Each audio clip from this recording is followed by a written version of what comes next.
لقد كان لكم في رسول الله أسوة حسنة لمن كان يرجو الله واليوم الآخر وذكر الله كثيرا.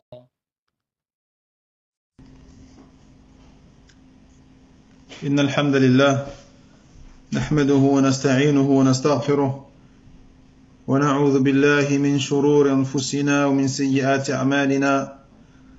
من يهده الله فلا مضل له ومن يضلل فلا هادي له، وأشهد أن لا إله إلا الله وحده لا شريك له، وأشهد أن محمدا عبده ورسوله صلى الله عليه وعلى آله وصحبه وسلم.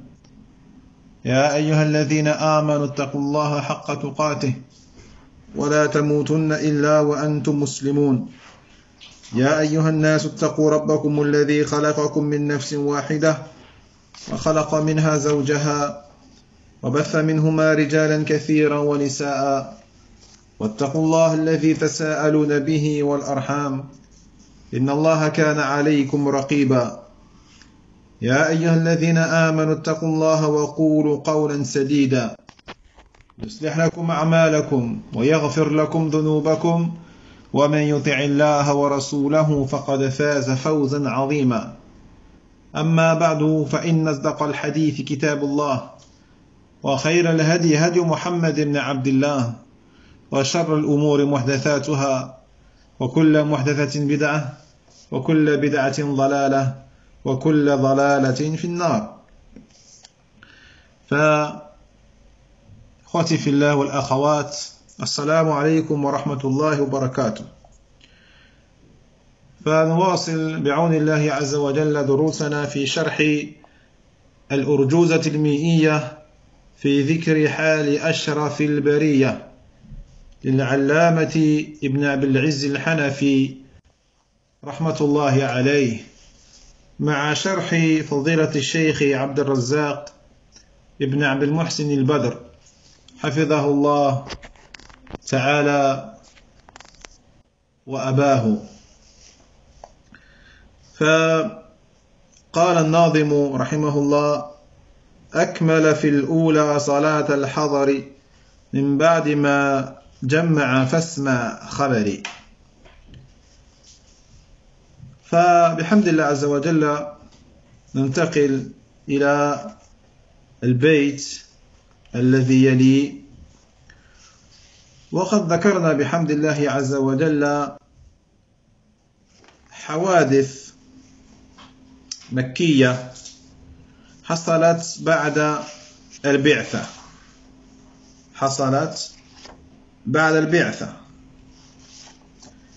وذكرنا في الأسبوع الماضي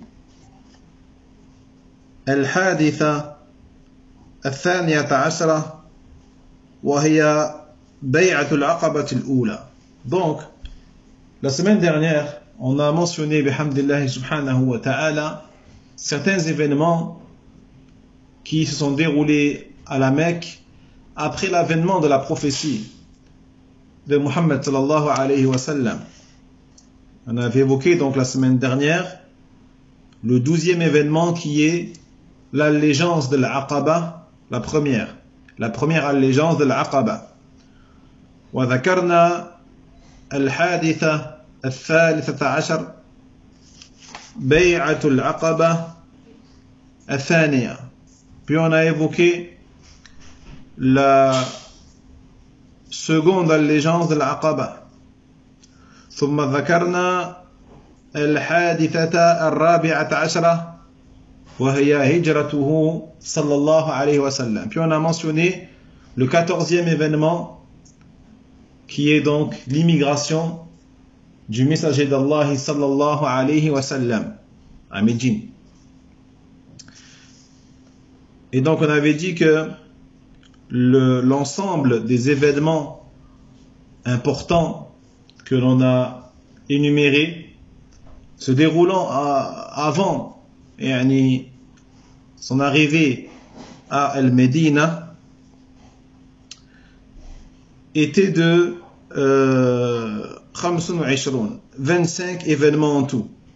25 événements en tout dans la biographie prophétique, se déroulant donc à la noble Mecque avant l'immigration de Nabi sallallahu alayhi wa sallam.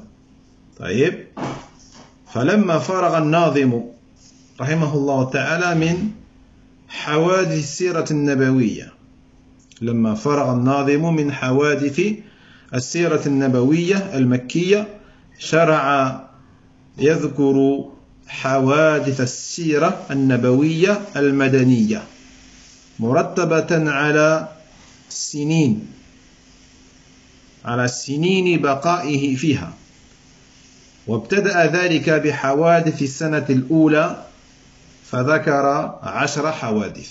Donc l'auteur rahimahullah ta'ala Ibn Abil Izz al-Hanafi, quand il a donc terminé de mentionner les événements prophétiques se déroulant à la Mecque, il commence maintenant à citer les événements de la biographie prophétique, mais ceux que l'on appelle Madaniya, c'est-à-dire médinois.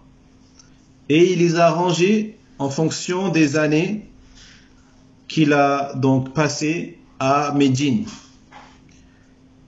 Et donc, il a commencé par conséquent à la première année, c'est-à-dire avec la première année, c'est-à-dire la première année qu'il a vécue à Médine. Et en tout, il en a cité 10 événements au total. فالحادثة الأولى هي إكمال صلاة الحضر الرباعية. Donc le premier événement qui s'est déroulé à Médine, c'est le fait que Allah tabarak wa ta'ala a ordonné que on prie les prières de 4 unités. C'est-à-dire qu'avant cela, les prières étaient de 2 unités. Et donc, à partir de là, les prières de 4 unités que l'on connaît aujourd'hui, c'est-à-dire al-Dhuhr, wal-Asr, wal-Isha, il devait à partir de là, donc, de ce moment-là, les accomplir de 4 unités, comme nous le faisons aujourd'hui. Taïeb, bien sûr, pour le résident. On ne parle pas du voyageur, on parle du résident. Ça, c'est le premier événement. فقال الناظم أكمل في الأولى أي في السنة الأولى من هجرته صلوات الله وسلامه عليه صلاة الحضر أي أكملت صلاة الحضر فصارت الظهر 4 والعصر 4 والعشاء 4. طيب. Donc il dit l'auteur rahimahullah ta'ala akmala fil ula, il a complété dans la première quoi? La première année qu'il a passée à Al-Médine, yani après l'immigration de Nabi sallallahu alayhi wa sallam. Salat al-Hadari, c'est-à-dire la prière du résident, la prière de celui qui n'est pas en voyage, elle a été complétée à 4 raka'at.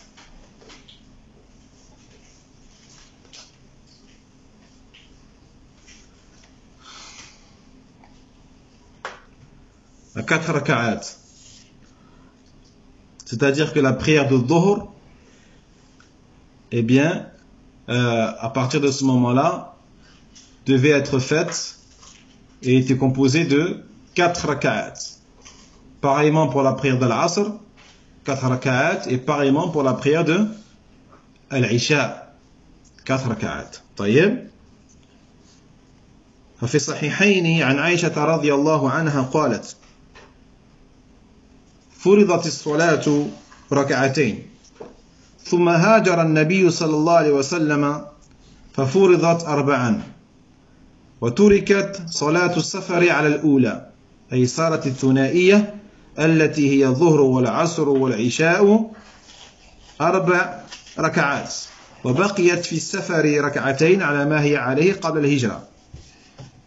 Dans les 2 authentiques il est rapporté de Aïcha radhiyallahu anha qui a dit: la prière était au début obligatoire et était composée de 2 unités. Ensuite, An-Nabi sallallahu alayhi wa sallam, il a immigré, yani à Médine, et elles ont été complétées à 4 unités à ce moment-là. Mais les prières du voyageur, les prières du voyage, sont restées, elles, à 2 unités. D'accord? Donc, hormis la prière du voyage, eh bien, les prières de 2 unités, telles que Dhuhru, wal Asr, wal Isha, sont devenues 4 unités. Et les prières du voyage sont restées à 2 unités, comme avant l'immigration de Nabi sallallahu alayhi wa sallam. من بعد ما جمع أي أن صلاته عليه الصلاة والسلام الجمعة إنما كانت في المدينة بعد هجرته إليها وقبل أن يهاجر إليها كانت صلاة الجمعة تقام في المدينة فاسمع خبري سماع فهم وقبول وهذه هي الحادثة الثانية وهي صلاته الجمعة. طيب. Donc là on passe au deuxième événement important, la première année de l'immigration, qui est la prière de Al-Jumu'ah, la prière du vendredi. Parce qu'il est dit ici min ba'di ma jamma', c'est-à-dire que le prophète sallallahu alayhi wa sallam, il a commencé à prier Salat al-Jumu'ah une fois qu'il est arrivé à Médine, c'est-à-dire une fois qu'il a terminé son immigration. Taïeb. Donc la prière de al-Jumu'ah, elle a commencé à être faite une fois à Médine. Fasma' khabari, il dit l'auteur, Fasma' khabari, c'est-à-dire écoute, comprends et accepte mon information. قال ابن كثير ولما ارتحل عليه الصلاة والسلام من قباء وهو راكب ناقته القصوى وذلك يوم الجمعة أدركه وقت الزوال وهو في دار بني سالم ابن عوف فصلى بالمسلمين الجمعة هنالك في واد يقال له وادي رانونا فكانت أول جمعة صلاها رسول الله صلى الله عليه وسلم بالمسلمين بالمدينة أو مطلقا لأنه والله أعلم لم يكن يتمكن هو وأصحابه بمكة من الاجتماع حتى يقيموا بها جمعة ذات خطبة وإعلان بموعظة وما ذاك إلا لشدة مخالفة المشركين وأذيتهم إياه. Il dit l'imam Ibn Kathir, rahimahullah ta'ala, donc lorsque An-Nabi sallallahu alayhi wa sallam a quitté Quba, Quba c'est un des districts de la ville de Médine, ou un des quartiers, si on veut. Donc quand il a quitté Quba, il était donc sur sa monture, sa chamelle, qu'il appelait Al-Qaswa. Al-Qaswa, c'était le nom de sa chamelle. Et c'était le jour du vendredi. Et lorsqu'il était donc en train d'avancer, est venu le temps de Zawal, du zénith. C'est-à-dire que l'heure de Dhuhr est entrée. Le soleil commençait à décliner vers le couchant, après le zénith, ou au zénith. Et il était encore dans le quartier de Bani Salim ibn Auf, du clan de Salim ibn Auf. Et donc à ce moment-là, il a prié, il a dirigé la prière devant les musulmans, la prière de Al-Jumu'ah, dans une vallée que l'on appelle la vallée de Ranouna. La vallée de Ranouna. Et c'était donc la première Jumu'ah que le messager d'Allah sallallahu alayhi wa sallam a dirigé devant les musulmans à Médine, ou même de façon absolue. Pourquoi? Wallahu a'lam. Parce que ni le prophète, ni les compagnons, radiyallahu anhum, ne pouvaient faire al-Jumu'ah, ne pouvaient se réunir à la Mecque. Ils ne pouvaient pas se réunir à la Mecque pour faire Jumu'ah, pour faire un discours et pour annoncer qu'il allait avoir une exhortation, etc., etc. À cause de l'opposition, de l'hostilité aussi des polythéistes à leur encontre et du mal qu'ils subissaient à cause d'eux. Donc ils n'ont pu faire al-Jumu'ah qu'une fois à Médine, car ils étaient en sécurité. ثم قال الناظم رحمه الله ثم بنى المسجد في قباء ومسجد المدينة الغراء. فهناك الحديثة الثالثة والرابعة وهما بناء مسجد قباء وبناء مسجد المدينة النبوية. Donc ici on a dans ce vers qui est le vers numéro 43, on a deux événements supplémentaires. On a la construction de la mosquée de Quba et on a la construction de la mosquée de Médine, la mosquée prophétique du prophète sallallahu alayhi wa sallam. قال الناظم ثم بنى المسجد أي المسجد المعروف في قبى وقبى هو المنطقة المعروفة وهي تقع جنوب المسجد النبوي ب6 كيلوات تقريبا. فأول ما فعل النبي صلى الله عليه وسلم عند وصوله لتلك المنطقة وقد نزل في دار بني عمرو بن عوف بناء هذا المسجد المبارك. وهذا يدل على أن الواجب أن يكون المسجد هو أول اهتمامات المسلم وإذا سكن في منطقة كان في مقدمة ما ينبغي أن يعنى به. Il dit l'auteur, rahimahullah ta'ala, ensuite il a construit la mosquée. Donc la mosquée qui est connue, qui est célèbre aujourd'hui, qui se trouve à Quba. D'accord? Et Quba, c'est, encore une fois, c'est un district, un secteur qui est très connu et qui se trouve au sud de la mosquée du prophète, sallallahu alayhi wa sallam, à environ 6 km. À environ 6 km au sud de la mosquée prophétique de Muhammad sallallahu alayhi wa sallam. Donc, la première chose, on voit ici que la première chose qu'a faite le messager d'Allah sallallahu alayhi wa sallam lorsqu'il est arrivé dans ce quartier, dans ce secteur, et qu'il est descendu dans le clan de Amr ibn Auf, eh bien c'est la construction, c'est la fondation de cette mosquée bénie. Et cela nous indique qu'il est obligatoire que la mosquée soit la première des préoccupations du musulman. La première préoccupation du musulman, c'est quoi? C'est la mosquée. Vous voyez? Et donc, lorsque tu arrives et lorsque tu investis de nouvelles terres, de nouvelles régions ou villes, etc., eh bien, la première chose pour laquelle tu dois te soucier, c'est quoi? C'est la mosquée. Naam, Jayid. Et c'est même, on va dire, un des arguments qui vont te convaincre pour habiter quelque part. Avant d'aller quelque part, avant de déménager, tu dois te renseigner. Est-ce qu'il y a une mosquée autour? Est-ce qu'il y a une mosquée sur la sunna autour? Est-ce qu'il y a une mosquée dans laquelle il y a un imam salafi, où il y a des cours de din, des cours religieux, des cours de tawhid, des cours de jurisprudence, des cours de sira, etc.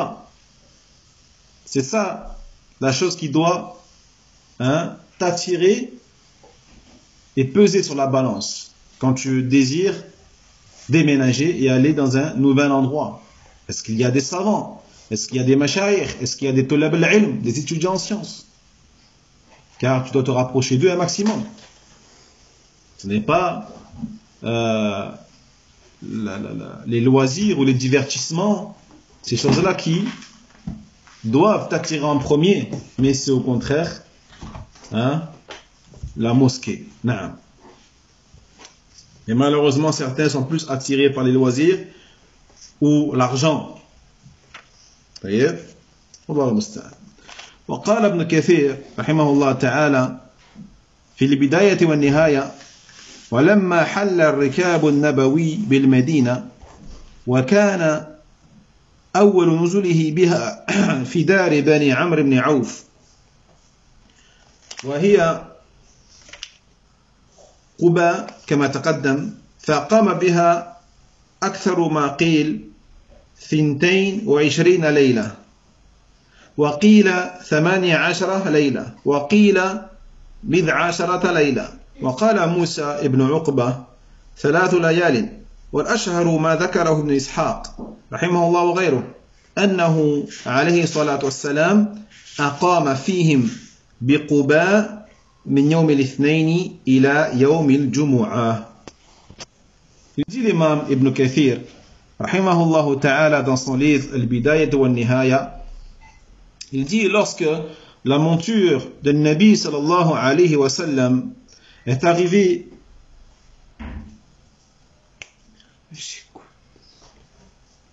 à Médine, et que donc lorsqu'il est arrivé à Médine au sein du clan de Amr ibn Auf, et qui était donc dans le quartier de Quba, comme on l'a vu, donc les historiens ont divergé sur le temps dans lequel est resté le prophète sallallahu alayhi wa sallam à Quba. Combien de temps il est resté à Quba? Donc l'avis, on va dire, qui a cité le temps le plus long, ou la période la plus longue, c'est celui qui dit qu'il est resté 22 nuits. Certains disent qu'il est resté 22 nuits à Quba. D'autres disent qu'il est resté 18 nuits. D'autres disent 10 et quelques nuits. Ça peut être 13, 14, 15, 16, Allahu A'lam. Moussa ibn Uqba, il a dit qu'il est resté 3 nuits à Quba. Donc on voit les différences quand même. 22, 18, 10 et quelques, et là il y a 3 nuits.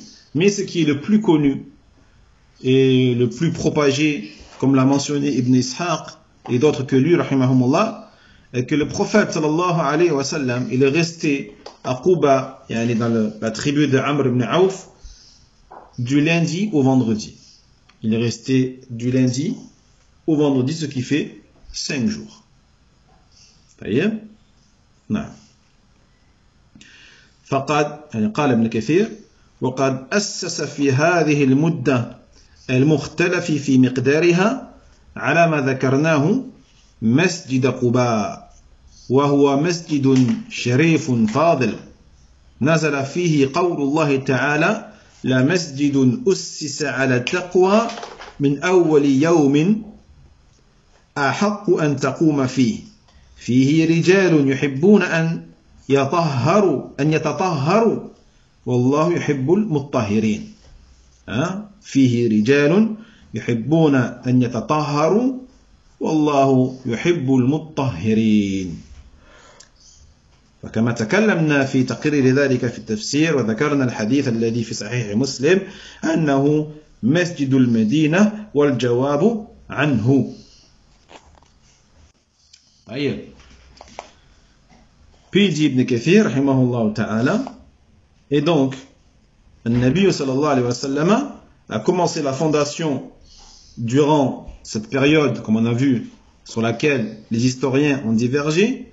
Il a commencé la fondation de la mosquée de Quba, qui est une mosquée qui est noble et honorable, sur laquelle Allah tabarak wa ta'ala, il a descendu le verset de la sourate At-Tawbah, dans le sens rapproché. Certes, une mosquée qui est fondée sur la piété dès le premier jour mérite plus que tu te tiennes debout, c'est-à-dire pour prier.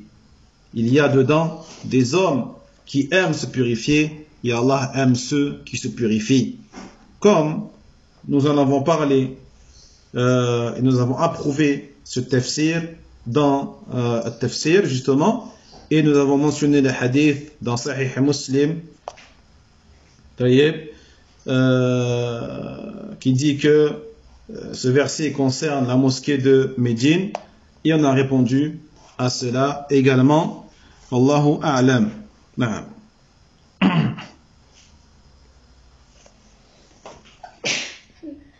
Alhamdulillah.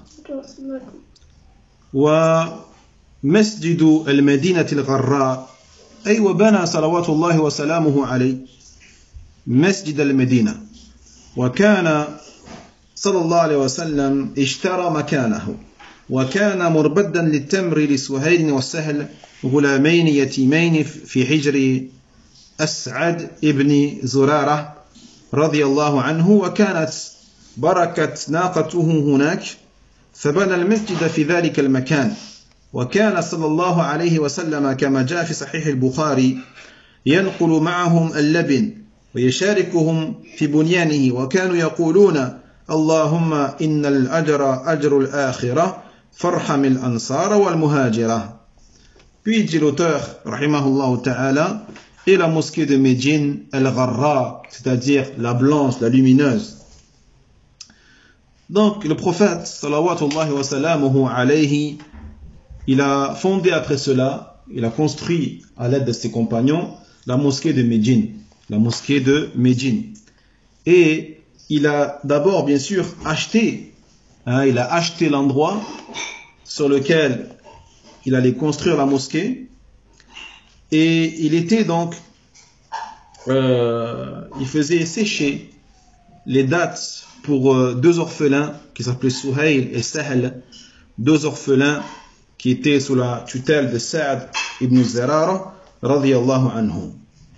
Et sa chamelle s'est accroupie à cet endroit-là, et il a fait construire donc la mosquée à l'endroit dans laquelle sa chamelle s'est accroupie. Donc l'endroit qu'il a acheté, c'était un endroit qui servait à faire sécher les dattes pour Suhail et Sahl, qui étaient deux orphelins sous la tutelle d'As'ad ibn Zurara. Et quand la chamelle de Nabi sallallahu alayhi wa sallam s'est accroupie à cet endroit-là, à un endroit qui était là-bas, le prophète il a fait construire la mosquée à partir de cet endroit. Et le prophète sallallahu alayhi wa sallam, comme on l'a vu dans Sahih al-Bukhari, eh bien, il a participé fortement à l'édifice de la mosquée, c'est-à-dire en transportant par exemple les sortes de briques faites en argile qui ont servi donc à fonder la mosquée, et donc il a participé totalement à la fondation ou à la construction de la mosquée de Médine. Et les Sahaba radiyallahu anhum, ils disaient Allahumma innal ajra ajrul akhirah. Oh Allah, la vraie récompense, c'est la récompense de l'au-delà. Farhamil ansara wal muhajira. Sois donc bienveillant, bienfaisant envers les ansar et envers el muhajira, c'est-à-dire les ansar, les gens de Médine, et le muhajira, les gens de Mecca qui ont immigré dans la ville de Médine. نعم. طيب. ثم قال ثم بنى من حوله مساكن ثم أتى من بعد في هذه السنة أقل من نصف الذين سافروا إلى بلاد الحبش حين هاجروا. ثم ذكر هذه الحادثة، وهي الحادثة الرابعة، لا، الحادثة الخامسة، وهي بناء حجرات أمهات المؤمنين. بناء حجرات أمهات المؤمنين. وكذلك الحادثة السادسة، وهي رجوع طائفة من المهاجرين. نعم. Donc on va commencer ici à mentionner l'événement numéro 5 et numéro 6. Numéro 5, c'est quoi? C'est la construction des appartements ou des pièces consacrées aux mères des croyants, c'est-à-dire aux épouses de Nabi sallallahu alayhi wa sallam. Et le 6e événement qui est le retour d'un groupe de muhajirin, c'est-à-dire ceux qui étaient partis en Abyssinie. Eh bien, certains sont revenus à ce moment-là, taïeb, à Mecca. Taïeb, naam. قال ثم بنى النبي صلى الله عليه وسلم من حوله أي حول المسجد النبوي مساكنه أي مسكنا لسودة ثم مسكنا آخر لعائشة رضي الله عنها استعدادا للبناء بها ثم بعد ذلك كلما جدت الحاجة لمسكن بناه ملاصقا لمسجده صلوات الله وسلامه عليه.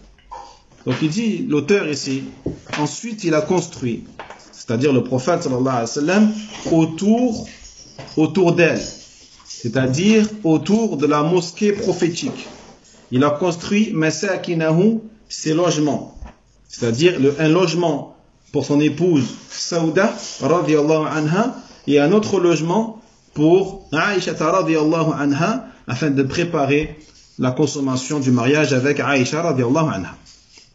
Ensuite, après cela, à chaque fois qu'il avait besoin d'un nouveau logement, eh bien, il le construisait à côté et jouxtant la mosquée du prophète alayhi salatu wassalam.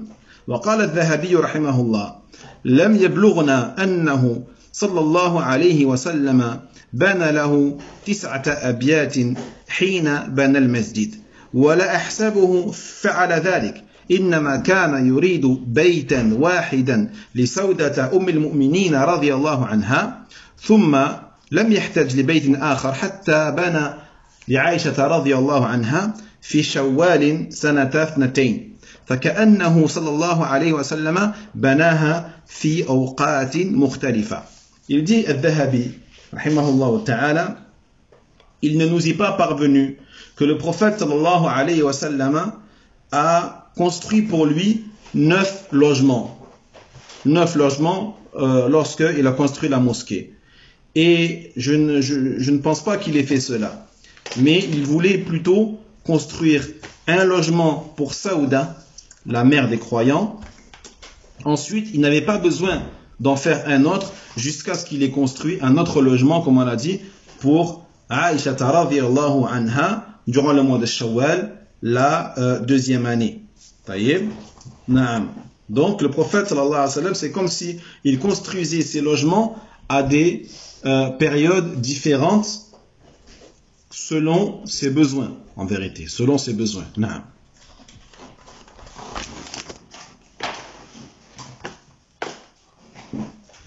طيب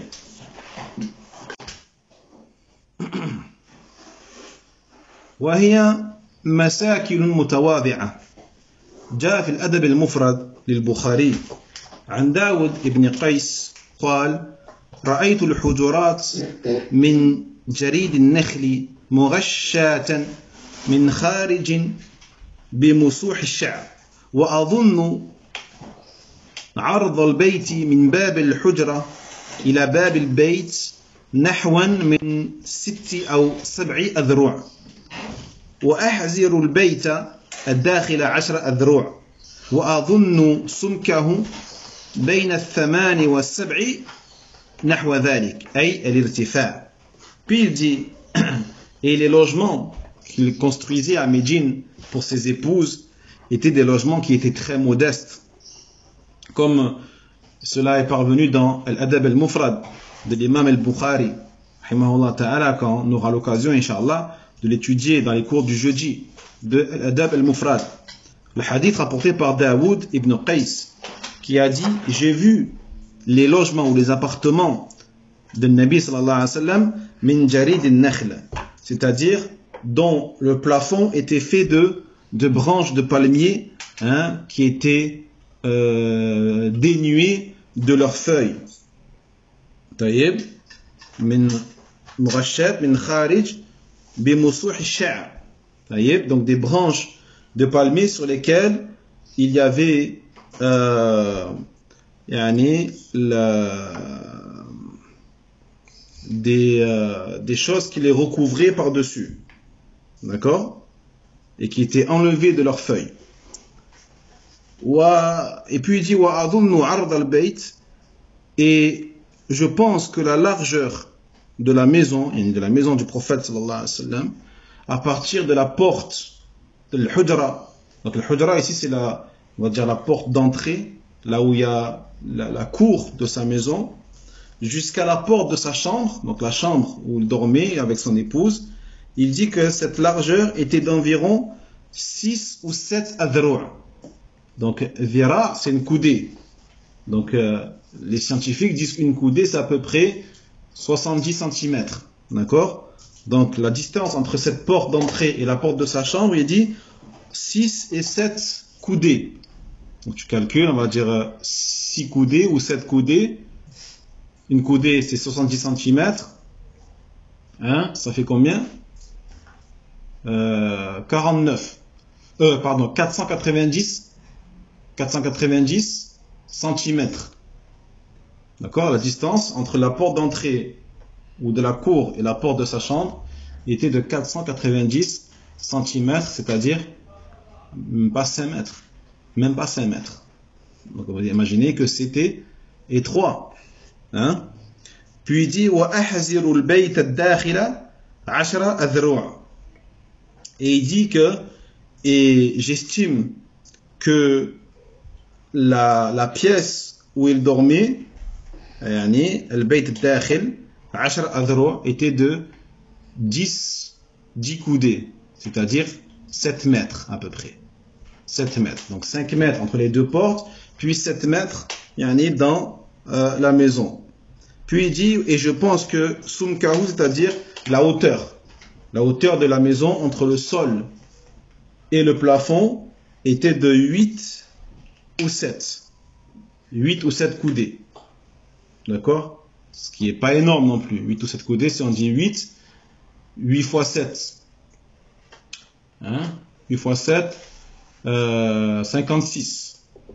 D'accord? Ce qui fait 560 cm. Ce qui fait 5 mètres.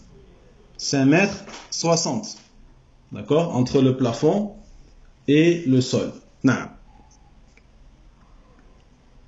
Donc on voit que c'était un logement qui était modeste.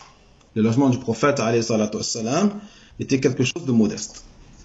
ثم أتى من بعد في هذه السنة من المهاجرين أقل من نصف الذين سافروا، أي أقل من نصف الذين هاجروا الهجرة الثانية إلى بلاد الحبشة، حيث كان عددهم نيفا 80 رجلا و18 امرأة.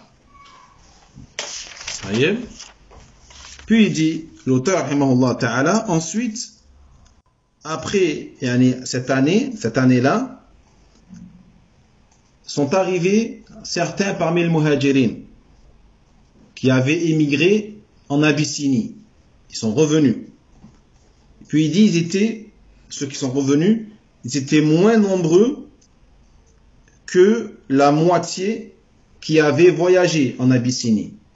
Ils étaient moins que la moitié que ceux qui étaient partis en Abyssinie. D'accord? Lors de la deuxième immigration, on a vu qu'il y avait eu 2 immigrations en Abyssinie. La première puis la deuxième. D'accord?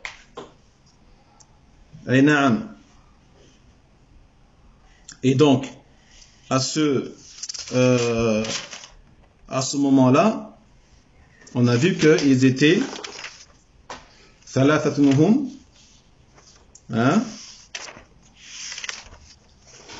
comme il dit l'auteur rahimahullah ta'ala,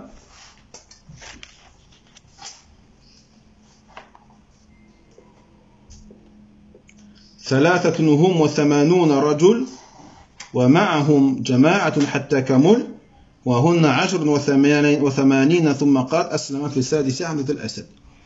Donc lors de la deuxième immigration en Abyssinie, il y avait exactement 83 hommes et 18 femmes. 83 hommes et 18 femmes. Donc ceux qui sont revenus après, d'accord, eh bien, ils étaient moins que la moitié de ceux qui avaient immigré en Abyssinie. وقال صالح في سبل الهدى فأقام المهاجرون بأرض الحبشة عند النجاشي في أحسن جوار وتعجل عبد الله بن مسعود رضي الله عنه فرجع إلى مكة فلما سمع المسلمون بمهاجرة النبي صلى الله عليه وسلم إلى المدينة رجع منهم 33 رجلا ومن النساء 8 نسوة فإذا كان الذين رجعوا 33 رجلا ومن النساء 8 نسوة فهذا أقل من النصف في الرجال والنساء.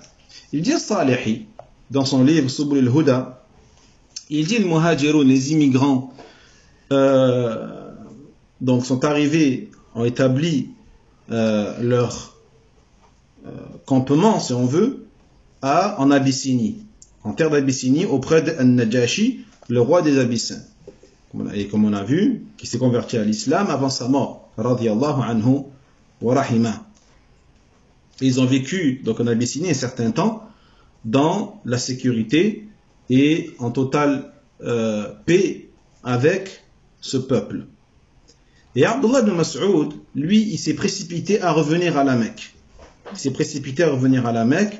Et lorsque les musulmans ont entendu que le prophète il avait immigré à Médine, eh bien, beaucoup sont revenus. Et ils sont venus, leur quantité donc de ceux qui sont revenus était de 33 hommes et 8 femmes. 33 hommes et 8 femmes. Et on avait tout à l'heure qu'ils étaient partis, ils étaient 83 hommes. D'accord? Donc 33, c'est moins que la moitié de 83. D'accord? Et 8 femmes, c'est moins que la moitié de 18. D'accord? Voilà, parce que la moitié de 18, c'est 9. Taïeb. Je crains. La moitié de 18, c'est 9. Taïeb. Donc, forcément, on comprend ici que, vu que 33 hommes sont revenus et que 8 femmes sont revenues, cela représente moins que la moitié des hommes et des femmes qui étaient partis à Fil Habasha, en Abyssinie. Wallahu ta'ala a'lam. نعم. فنكتفي بهذا إن شاء الله تعالى والعلم عند الله وآخر دعوانا الحمد لله رب العالمين وصلى الله وسلم على نبينا محمد وعلى آله وأصحابه أجمعين وسلم تسليما. بارك الله فيكم والسلام عليكم ورحمة الله وبركاته. وينجي الله الذين اتقوا بمفازتهم لا يمسهم السوء ولا هم يحزنون.